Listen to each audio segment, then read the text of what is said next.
Hello बच्चों, तो चलिए शुरू करते हैं यूनिट फर्स्ट का reading a, class ninth, the jamun tree. The jamun tree मतलब जामुन का पेड़। ठीक है, ध्यान से देखिएगा। In the backyard of the house where Riki, Jonak, Mompi and Tinki lived stood a lovely jamun tree. It was a tall and stately tree with dark green lips and trailing branches that cloud into the sky. ठीक है, इसका मतलब ये हुआ इन the backyard of the house. Backyard मतलब होता है आंगन और हाउस मतलब होता है घर। तो घर का जो आंगन था, वेयर रिकी, कौन, जहाँ रिकी, जॉनक, मॉम्पी और टिंकी लिव्ड रहते थे। Stood a lovely jamun tree, वहाँ पर क्या खड़ा था? स्टूड मतलब खड़ा था, लवली मतलब सुंदर, एक जामुन का पेड़ खड़ा था। इट वॉज अ टॉल, वो बहुत ही लंबा था। एंड स्टैटली ट्री, स्टैटली मतलब होता है आलिशान। ठीक है, विथ डार्क ग्रीन, वहाँ पे बहुत ही घने हरे पत्ते थे वहाँ पर उस पेड़ में। एंड ट्विलिंग, ट्विलिंग मतलब होता है घुमावदार ब्रांचेस, उस पेड़ के कैसे थे? ट्विलिंग ब्रांचेस थे, घुमावदार शाखाएं थे। That cloud into the sky, जो फैले हुए थे, एक पंजे, पंजे नुमा, क्लाउड मतलब होता है पंजे नुमा, इनटू द स्काई, आसमान की ओर फैले हुए थे या जकड़े हुए थे बोल सकते हैं। क्लाउड का मतलब जकड़ा हुआ था पूरा। The jamun tree was a source of joy to the children. They loved to climb its knotty, gnarled branches and play hide and seek among the foliage during the sweltering summer months, hot and tired after playing in the backyard. The children took rest under its welcome shade. ठीक है, देखते जाइएगा। The jamun tree was a source of Joy. Source मतलब होता है स्रोत और Joy मतलब होता है मज़ा या आनंद। आनंद का के स्रोत था वो जामुन का पेड़, इनके लिए, उन बच्चों के लिए। ठीक है, तो they loved to climb its knotty, उन्हें बहुत ही प्यार था। लव्ड मतलब प्यार था। क्लाइंब, क्लाइंब मतलब होता है चढ़ना, चढ़ने से बहुत प्यार था। कहाँ? उस नॉटी, नॉटी मतलब होता है गांठदार, ग्नालेट मतलब होता है ऐठे हुए, ब्रांचेस मतलब शाखाओं में। And play hide and seek, hide and seek मतलब होता है लुका छुपी का खेल खेलते थे। एमॉन्ग द फॉलेज, फॉलेज मतलब होता है पत्तीदार, पत्तीदार दिख रहा है ना ये पेड़, फॉलेज मतलब होता है पत्तीदार। ड्यूरिंग द स्वेल्टरिंग, स्वेल्टरिंग मतलब होता है बेचैन कर देने वाला। ठीक है, क्या क्या बेचैन कर देता है? समर, ऐसे महीनों में वो, मंथ्स में वो खेलते थे। ठीक है, हॉट एंड टायर्ड, जब वो गर्म बहुत ज़्यादा गर्मी से परेशान होकर क्या हो जाता है? टायर्ड हो जाते थे। आफ्टर प्लेइंग, खेल करके, इन द बैकयार्ड, उस आंगन पे। द चिल्ड्रन टूक रेस्ट, तो वो जो बच्चे थे वो टूक रेस्ट, आराम करते थे। अंडर इट्स वेलकम सैड, उसी पेड़ के छाए के नीचे। ठीक, during summer too, the fruit of the jamun tree ripened. At first, these appeared in teeny and deep green clusters, which gradually swelled into juicy purple-colored fruits. ठीक है, यहाँ पर देखिए ड्यूरिंग समर टू, गर्मी के दौरान भी, द फ्रूट्स जो फल हैं ऑफ द जामुन, उस जामुन के ट्री रिपनेट, रिपनेट मतलब पकने लगते हैं। ठीक है, एट फर्स्ट सबसे पहले क्या होता है? दीज अपीयर्ड, वो दिखते हैं, कैसे दिखते हैं? फल की बात हो रही है। इन टीनी बहुत ही छोटे दिखते हैं। एंड डीप ग्रीन मतलब, अनडीप मतलब होते हैं कच्चे, कच्चे हरे, है ना। क्लस्टर्स, कच्चे हरे क्लस्टर्स मतलब कच्चे हरे गुच्छों में दिखाई देता है। विच जो कि ग्रेजुअली, ग्रेजुअली मतलब होता है धीरे धीरे। स्वेल्ड, स्वेल्ड माने क्या होगा? फूला हुआ या बढ़ा हुआ। इनटू जूसी, जूसी मतलब होता है रसदार, पर्पल कलर्ड फ्रूट्स, मतलब वो शुरू शुरू में कैसे दिखाई पड़ते हैं? एकदम हरे कच्चे हुए गुच्छों में। ठीक है, फिर धीरे धीरे वो स्वेल्ड इनटू जूसी और रसदार बैगनी रंग में बदलता है। ठीक है, the branches of the tree drooped with the weight of their luscious burden. The greatest joy was to eat the deep jamun while sitting on a long sturdy branch of the tree. कहने का मतलब है जो क्या बोला जाता है? The branches of the tree, जो शाखाएं हैं पेड़ की। ठीक है, ड्रूप्ड, ड्रूप्ड मतलब झुक जाते हैं। विद द वेट, किससे झुक जाते हैं? वेट मतलब वजन से झुक जाते हैं। ठीक है, ऑफ देयर ल्यूसियस बर्डन, ल्यूसियस मतलब होता है रसीला और बर्डन मतलब होता है बोझ, अपने रसीले बोझ से वो झुक जाती हैं।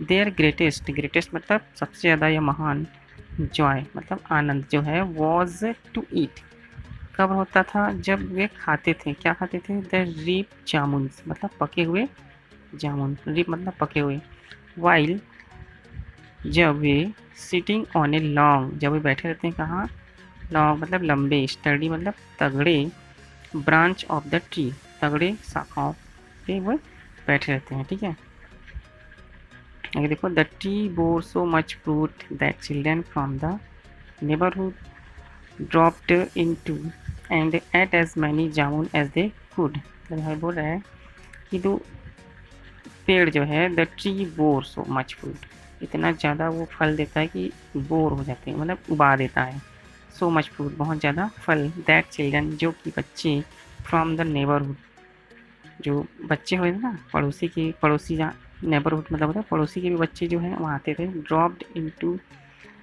जो वहाँ पे गिरे रहते हैं उसको उठाने के लिए, एंड एट एज मैनी जामुन और एट मतलब खाते थे, एज मैनी जामुन बहुत ज़्यादा जामुन, एज दे कुड जितना वो खा सकते थे।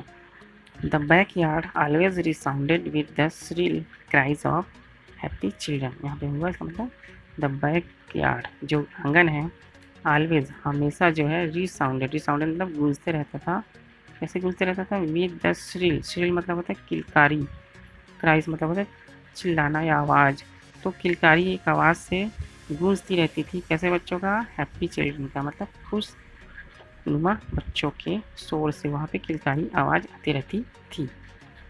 The Sirpi's weakness of the jamun invited other visitors too, जो सिरपी मतलब होता है सिरे, ठीक है, सिरे से मिठास वाली, ऑफ द जामुन जो जामुन है जो सिरे के समान मिठास रहती, इन्वाइटेड, इन्वाइटेड मतलब होता है आमंत्रण देना, बुलाती थी, अदर विजिटर्स, विजिटर्स मतलब होता है आगंतुकों, आगंतुकों मतलब जो आने वाले होते हैं ना उसको, उसको भी वो बुलाते थे। ठीक है, a pair of squirrel who lived in a nearby bamboo grove, बता रहा है कि a pair of squirrel, pair of squirrel मतलब गिलहरियों की एक जोड़ी, हु लिव्ड जो कि रहती थी, इन अ नियर बाई वहीं पास के, नियर बाई मतलब होता है पास के, बम्बू ग्रू बांस की बाड़ी में से। ठीक है, मतलब बांस का जो गुरमुट सा होता है उसको गुरु बोलते हैं, और गुरु मतलब होता है बाड़ी, बम्बू मतलब होता है बांस की बाड़ी में वो रहते थे। ठीक है, came regularly to nibble at the fruits. ठीक है, और यहाँ बताया जा रहा है कि केम रेगुलरली, वे रेगुलरली मतलब रोज आते थे। ठीक है, टू निब्बल, निब्बल मतलब होता है कुतरना। ठीक है, तो वो कुतरते थे एट द फ्रूट्स, फलों को आकर के कुतरते थे। Scores of beautiful blue bottles flitted around the trees, settling every now and then to drink nectar from the fruits। यहाँ पे बोल रहा है कि scores of beautiful blue bottles मतलब अत्यधिक संख्या में सुंदर ब्लू बॉटल्स मतलब नीले रंग वाली मक्खी, फ्लाइटेड, फ्लाइटेड मतलब होता है कैसे तेजी से, है ना, तेजी से घूमते रहते हैं, अराउंड चारों ओर, दैट ट्री उस पेड़ के चारों ओर। ठीक है, सेटलिंग एवरी मतलब हर जगह बैठते रहते थे, एवरी नाउ यहाँ, अब, देन तब मतलब इधर से उधर, टू ड्रिंक नेक्टर, नेक्टर मतलब एक तरह से अमृत तो होता है लेकिन पराग भी बोल सकते हैं। ठीक है, तो वो पराग को पीते थे, फ्रॉम द फ्रूट्स उस फलों के पराग को पीते थे। ठीक है, हनी बीज जो होते हैं मधुमक्खियाँ, वो सिम्ड वो कैसे दिखाई पड़ते हैं, to be forever busy जैसे कि वो हमेशा से क्या है व्यस्त हैं, फील्ड द एयर और हवा में उड़ते रहते हैं, विद देयर अर्जेंट बजिंग जैसे कि वो बहुत ही पूरा कैसे कर मतलब फील्ड द एयर उस हवा में जो, विथ देयर अपने साथ जो है अर्जेंट बजिंग मतलब पूरा जो भनभनाहट रहती ना उसको गुंजायमान करके रखती थी वो। ठीक है, एंट अरिव्ड इन द ग्रेट नंबर्स। ठीक है, तो चींटी जो है, चींटियाँ भी जो है अरिव्ड मतलब पहुंचने लगे, इन ग्रेट नंबर्स बहुत अधिक संख्या में, मार्चिंग इन स्ट्रेट लाइंस और वो कैसे करते थे, मार्चिंग, मार्च कैसे चलते चींटी पता है ना, मार्चिंग करते हुए मतलब एक के पीछे एक, एक के पीछे एक, उसको क्या बोलते हैं, मार्चिंग। मार्चिंग मतलब होता है एक सीधी पंक्ति पर चलना। ठीक है, इसको मार्चिंग बोल सकते हैं, in straight lines to carry off the fruits, किसको लेकर के, फ्रूट्स को कैरी करके, मतलब फ्रूट्स को उठा करके, ठीक है ना। Which had fallen on to the ground, जो कहाँ से गिरा रहता है, फॉलन मतलब गिरा हुआ रहता है, ऑन द ग्राउंड, उसको उठा करके चलते हैं। The children would spend hours watching the, जो बच्चे हैं, ठीक है, वुड स्पेंड अपना समय, स्पेंड मतलब बिताते थे, आवर्स घंटों समय बिताते थे, वॉचिंग द देख करके, किसको देख करके बिताते थे घंटों समय, एंड्स को, किसको देख करके, उन चींटियों को, ठीक है। They marvelled at the discipline with which these hardy little creatures toiled carrying loads many times their own wait.